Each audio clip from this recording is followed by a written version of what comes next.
আমরা শুরুতেই ছবিকে ড্র্যাগ এবং ড্রপ করে ফটোশপে নিয়ে আসবো এবং লেয়ারটা ডুপ্লিকেট করে নেব।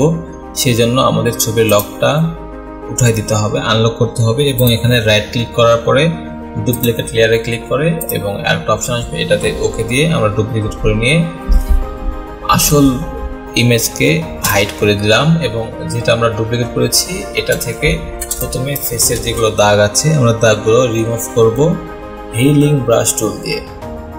টুলসে দেখেন অনেকগুলো টুলস আছে এবং এখানে ব্রাশ টুল বা আইড্রপার টুলের মাঝামাঝিতে যেটা আছে হিলিং ব্রাশ টুল, আমরা একটু প্রেস করে ধরে থাকলে লেফট কি মাউসের লেফট কি প্রেস করে ধরে থাকলে এখানে স্পট হিলিং ব্রাশ টুল শো করবে। আমরা এই শুরুটা নিয়ে ফেসের উপরে রাইট ক্লিক করে হার্ডনেস 0 দিয়ে, যদি একটু বেশি থাকে তাহলে আমরা হার্ডনেস 0 দেব এবং যেগুলো আছে ওই রকম রেখে আমরা থার্ড ব্র্যাকেট, এখানে স্কেল দেখছেন স্কেল কম বেশি এই জায়গা থেকে না করে আমরা কিবোর্ডের থার্ড ব্র্যাকেট আছে ইন্টারের পাশে দেখেন সেটা থেকে ছোট বড় করে নেব। আমরা যে ব্রোনগুলো রিমুভ করবো সেই ব্রোন থেকে যেন এটা একটু বড় হয় বা ডবল হয় ব্রোন থেকে,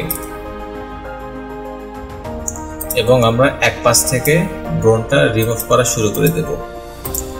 আমরা কোনো ব্রোনের মাঝামাঝি থেকে শুরু করব না, যেমন এগুলো এক পাশে আছে প্রথমে এগুলো আপনারা রিমুভ করবেন।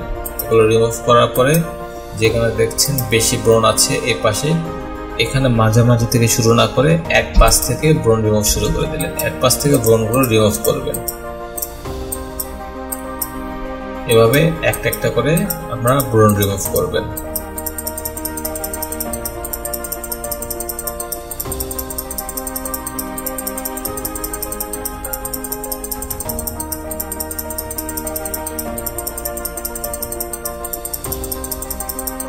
আমাদের দেখেন যেগুলো বেশি হাইলাইট ব্রোনগুলো ছিল সেগুলো কিন্তু রিমুভ হয়ে গিয়েছে এবং বর্তমানে যেগুলো আছে ছোট ছোট দাগ এগুলো প্রয়োজন নেই রিমুভ করার। এরপরের স্টেপ হচ্ছে আমরা যে লেয়ারটার থেকে ব্রোন রিমুভ করেছি এটা আবার ডুপ্লিকেট করতে হবে। রাইট ক্লিক করে ডুপ্লিকেট লেয়ার এবং ওকে প্রেস করে আমাদের ডুপ্লিকেট হয়ে গেল। এবার আমরা এটাতে ফিল্টার অ্যাড করব। ফিল্টার অ্যাড করার জন্য শুরুতে ছবিকে আমাদের নেগেটিভ করতে হবে। নেগেটিভ করতে চাইলে আমাদের ইমেজে যাইতে হবে, ইমেজ থেকে অ্যাডজাস্টমেন্ট এবং মাঝামাঝিতে দেখেন ইনভার্ট লেখা, এটার শর্টকাট হচ্ছে Ctrl+I। নেগেটিভ করার পরের স্টেপ হচ্ছে আমরা ব্লেন্ডিং অপশন থেকে এখানে দেখেন set blending mode for selected layer, আমরা এই লেয়ারটাকে ব্লেন্ডিং মোড গিয়ে ভিভিড লাইট ইফেক্টটা অ্যাপ্লাই করে দেব এবং অ্যাপ্লাই করে দেওয়ার পরে ঠিক এরকম দেখতে হবে এবং যে ডুপ্লিকেট লেয়ার করেছিলাম খেয়াল রাখবেন এটা যেন সিলেক্ট থাকে। এবং এরপরের স্টেপ হচ্ছে আমরা ফিল্টারে যাব, ফিল্টার থেকে আদার এবং আদার থেকে হাই পাস। এবার দেখেন আমাদের ছবিটা কিন্তু শো করেছে এবং এটাতে একটা ইফেক্ট যোগ হয়ে আছে স্মুথ ইফেক্ট। এটা আমরা কম বেশি করে দেখবো যে ফেসটা কোনটাতে পারফেক্ট লাগছে। আমি যদি বেশি বাড়াই দিই তাহলে দেখতে পাচ্ছেন বেশি স্মুথ মনে হচ্ছে, একটা ন্যাচারালি ভাইব আসছে। আমরা চেষ্টা করব একটা ন্যাচারালি ভাইব আনার জন্য এবং যদি বেশি কমায় দিই তাহলে কিন্তু দাগটা স্পষ্ট বোঝা যাচ্ছে। অল্প অল্প বাড়িয়ে দিয়ে দেখবো কোনটাতে দাগ আসে না। 75 পারফেক্ট মনে হচ্ছে আমার কাছে, আমি 75 রাখলাম এবং ওকে হাই পাসটা অ্যাপ্লাই কনফার্ম কমপ্লিট। এরপরের স্টেপ আবার আমি ফিল্টারে যাব, ব্লার অপশনে গিয়ে গাউসিয়ান ব্লার যে অপশনটা আছে আমরা এটা সিলেক্ট করে দেবো। আমরা যদি বেশি দেই তাহলে কিন্তু দাগ স্পষ্ট হয়ে গেছে এবং 0-র দিকে দিলে কিন্তু স্মুথটা বেশি হচ্ছে। সেক্ষেত্রে আমি ন্যাচারালি ফেস রাখার জন্য অল্প অল্প বাড়াই দিয়ে রিডিউসটা 7 রাখলাম, আমার কাছে এটা পারফেক্ট মনে হচ্ছে এবং ওকে। এবং আমাদের যেহেতু ইফেক্ট অ্যাপ্লাই কমপ্লিট, এবার আমরা ইফেক্টটাকে হাইড করে দেব। হাইড করে দেওয়ার পরে আমাদের ফেসে যে যে জায়গাগুলো ব্রোন বেশি বা ব্রোনের দাগ আছে সেগুলোতে ওটাকে ভিজিবল করব।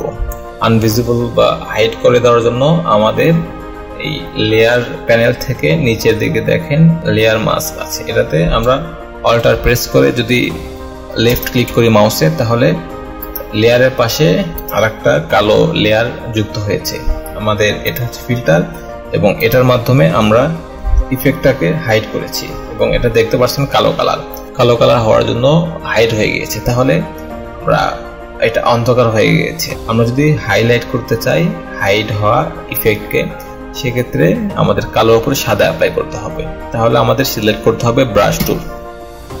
ব্রাশ টুল সিলেক্ট করে রাইট ক্লিক করে হার্ডনেস 0 রাখবেন এবং থার্ড ব্র্যাকেট দিয়ে ব্রাশের সাইজটা ছোট বড় করে নিতে পারবেন। যেখানে যতটুকু প্রয়োজন সেই রকম করে এভাবে আস্তে আস্তে আমরা রিমুভ করব।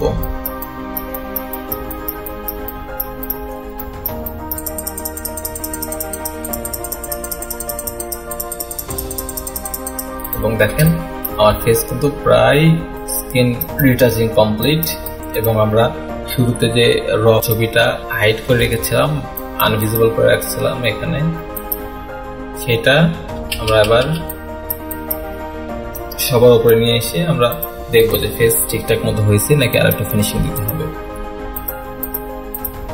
দেখেন দাগগুলো ছিল এবং দাগগুলো রিমুভ হয়ে যাওয়ার পরে ফেসে একটা আমি ন্যাচারাল ভাইব রাখার চেষ্টা করেছি যতটুকু রাখা সম্ভব।